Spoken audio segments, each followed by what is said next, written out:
क्या सपा का हाल टीएमसी शिवसेना जैसा हो जाएगा? क्या यूपी विधानसभा चुनाव में हो जाएगा बड़ा खेला? यूपी 2027 चुनाव से पहले सपा में बड़ी फूट की आशंका। सपा के 25-26 नेता बीजेपी में शामिल होंगे। ओपी राजभर के बाद केशव प्रसाद ने कर दिया बड़ा दावा। उत्तर प्रदेश की सियासत में समाजवादी पार्टी के भीतर बड़ी टूट को लेकर अटकलें तेज हो गई हैं। कैबिनेट मंत्री ओम प्रकाश राजभर के पोस्ट से मचा सियासी भूचाल को उप मुख्यमंत्री केशव प्रसाद मौर्य के बयान से बल मिल गया, जिसमें उन्होंने दावा किया है कि सपा के कई सांसद और नेता भाजपा में आने के लिए बिल्कुल तैयार बैठे हुए हैं। जहां अगले साल यानी 2027 में यूपी विधानसभा चुनाव होने को है, ऐसे में ये खबर आना कि सपा पार्टी के 25-26 सांसद बीजेपी में शामिल होने को तैयार हैं, जिससे केंद्र में एनडीए की संख्या बल बढ़ेगी। बल्कि सपा, जिसने 2019 लोकसभा चुनाव में भाजपा को कड़ी टक्कर दी थी, या कहें तो यूपी लोकसभा चुनाव में भाजपा की लहर को रोकने का काम किया था। लोकसभा की कुल 80 में से सपा ने 37 सीटों पर जीत हासिल की थी, जो राज्य में किसी भी पार्टी का सबसे बड़ा आंकड़ा था।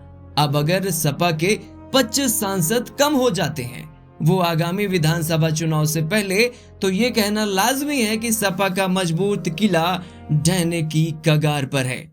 देखा जाए तो राजनीति में नेताओं का आना जाना कोई नई बात नहीं है। चुनावी मौसम आते ही दल बदल का दौर तेज हो जाता है, लेकिन जब किसी बड़े चुनाव से ठीक पहले प्रभावशाली नेता अपनी पार्टी छोड़कर विरोधी दल का दामन थाम लेते हैं, तो इसका सीधा असर पार्टी के संगठन, कार्यकर्ताओं के मनोबल और चुनावी रणनीति पर पड़ता है।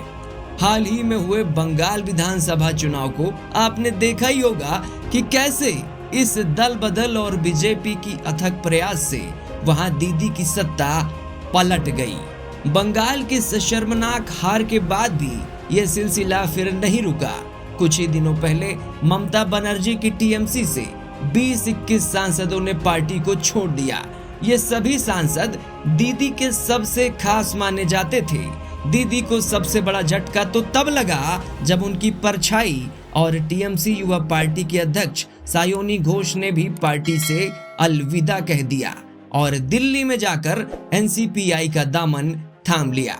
अब यूपी चुनाव 2027 से पहले चुनावी गलियारों में सपा के टूटने की खबर चर्चा में आ गई है, जहां दावा किया जा रहा है कि सपा के कुछ सांसद जल्द ही बीजेपी का दामन थाम सकते हैं। कांग्रेस, सपा और बाकी पार्टियों का कहना है कि भाजपा के लोग षड्यंत्र से और सांसदों को धमकाकर उन्हें अपने दल में शामिल कर लेते हैं। लेकिन हाल ही में पहुंचे कार्यक्रम में यूपी के उप मुख्यमंत्री केशव प्रसाद ने कहा कि भाजपा फिलहाल उनकी पार्टी को खुद नहीं तोड़ रही, बल्कि 2027 के यूपी विधानसभा चुनाव तक ये नेता अपने आप ही टूटकर चले जाएंगे।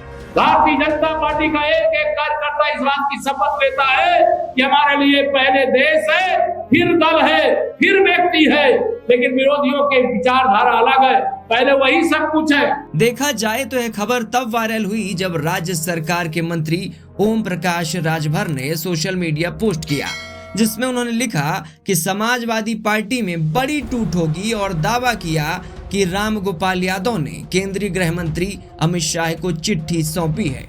उन्होंने खनन और गोमती रिवर फ्रंट घोटाले का जिक्र करते हुए कहा कि पूरा यूपी इसके मास्टरमाइंड को जानना है। शिकंजा कसने में सपा परेशान है और समूची सपा भाजपा में शामिल होने को तैयार बैठी है। उधर यूपी के मंत्री मनोज पांडे ने भी कहा कि सत्ता में रहने पर लोगों को भगाने वाली सपा के साथ आज कोई नहीं रहना चाहता। इस पोस्ट के बाद समाजवादी पार्टी के विधानसभा में नेता प्रतिपक्ष और सपा विधायक माता प्रसाद पांडे ने लखनऊ में कहा कि ओम प्रकाश राजभर खुद अपने आप में एक स्कैम है। समाजवादी पार्टी का कोई घोटाला नहीं है, अब हम उनके बारे में कुछ कहना नहीं चाहते, अपने आप में एक घोटाला। वहीं सपा नेता रविदास मेहरोत्रा ने राजभर को दो मुहा बताते हुए कहा कि वे सिर्फ मंत्री पद पर बने रहने के लिए बयान देते हैं। उन्होंने दावा किया कि सपा का एक भी नेता भाजपा में नहीं जाएगा और 2027 में अखिलेश यादव के नेतृत्व में सपा की सरकार बनेगी। प्रदेश सरकार के एक मंत्री ओम प्रकाश राजभर दोगले हैं और कभी कुछ कहते हैं कभी कुछ कहते हैं। उनकी बात को संज्ञान में मत लिया करिए। उनका कोई सिद्धांत नहीं है। वह केवल मंत्री बने रहने के लिए ही, एसी गाड़ी में घूमने के लिए ही बयान देने का काम करते हैं। समाजवादी पार्टी का एक भी नेता जो है वो भारतीय जनता पार्टी में नहीं जाएगा। समाजवादी पार्टी की सरकार बनने जा रही है। उत्तर प्रदेश में 2027 में समाजवादी पार्टी की बड़े बहुमत के साथ सरकार बनने जा रही है। आरोप प्रत्यारोप के इस दौर के बाद अब निगाहें यूपी 2027 के चुनाव पर टिक गई हैं। सबसे बड़ा सवाल ये है कि आखिर किसकी रणनीति मैदान में रंग लाएगी। क्या भाजपा अपने कुनबे को और मजबूत करने में सफल होगी या सपा के भीतर से भी नेताओं का भाजपा की ओर रुख करने का सिलसिला देखने को मिलेगा? और अगर ऐसा हुआ तो क्या यह कदम प्रदेश की राजनीति में बड़ा भूचाल ला सकता है? फिलहाल इन सवालों के जवाब वक्त ही दे पाएगा, लेकिन यह तय हो चुका है कि यूपी 2027 विधानसभा चुनाव होने से पहले फुल पॉलिटिकल ड्रामा देखने को मिलने वाला है।